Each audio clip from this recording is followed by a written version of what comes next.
तो शिवलिंग पे चढ़ी हुई बेलपत्र हम औषधि के रूप में भगवान से मांगकर फिर उसको खाते हैं, फिर उसको खाया जाता है।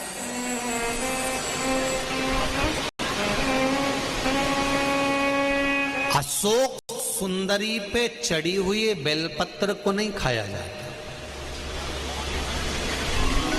बेलपत्र अशोक सुंदरी पर अगर दुर्वा चढ़ी है, क्या चढ़ी है? दुर्वा।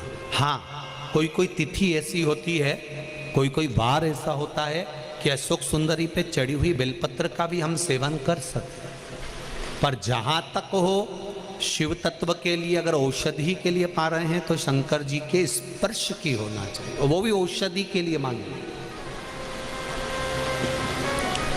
तो पुष्पदंत की आदत थी, शंकर भगवान को जल चढ़ाकर जहां पर शिवलिंग रखा है कटी भाग का पूजन करता था, और उस पूजन से माता पार्वती प्रसन्न हो गई। तो पार्वती जी ने वर दे दिया, पुष्पदंत में तुझे वर देती हूं, तू मन से ओझल भी हो सकता है, प्रकट भी हो सकता है। शंकर जी की पूजन करने के लिए, शंकर जी की आराधना करने के लिए तू कोई रूप भी धारण कर सकता है, और रूप से ओझल भी हो सकता है। तो पुष्पदंत क्या करता था, जब राजा चित्ररथ के बगीचे में जाता था, उद्यान में जाता था, तो रूप चेंज कर लेता था, बदल लेता था, दिखता नहीं था। गुप्तचर परेशान हो गए कि आखिर फूल पत्ती तोड़ता कौन,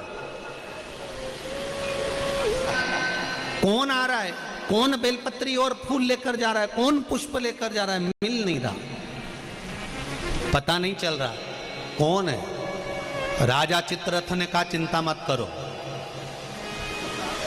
कल मैं शंकर भगवान की जब पूजन करूंगा और शिव जी की पूजन कर कर जब मैं उठूंगा, उनका पूरा निर्माल्य जो शंकर भगवान पर चढ़ा होगा, फूल पत्ती सब उठा लूंगा, उठाकर मैं तुमको दे दूंगा।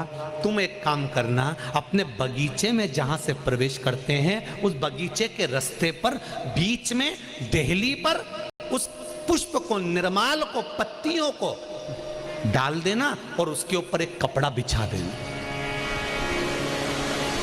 जो फूल पत्ती तोड़ने के लिए आएगा उसको मालूम नहीं पड़ेगा कि शंकर जी का निर्माल्य यहां पर पड़ा हुआ है, उसको लांग जाएगा। लांग जाएगा तो उसने जो जिंदगी भर में पुण्य करा होगा, सत्कर्म करा होगा, पूजन करी होगी, वो सारी की सारी निष्फल हो जाएगी। शिव महापुराण की कथा कहती है, शंकर भगवान पर चढ़ा हुआ एक पुष्प, एक बेलपत्र या थोड़ा सा भी सामान शंकर जी का जमीन पर पड़ा हुआ तुमको दिख गया, तो या तो आप उसको उठाकर एक साइड रख दो, नहीं रख सकते तो लांग कर मत जाना, नहीं तो जिंदगी में जितना पुण्य करा होता है वो सब समाप्त हो जाता है, वो पुण्य बचता नहीं।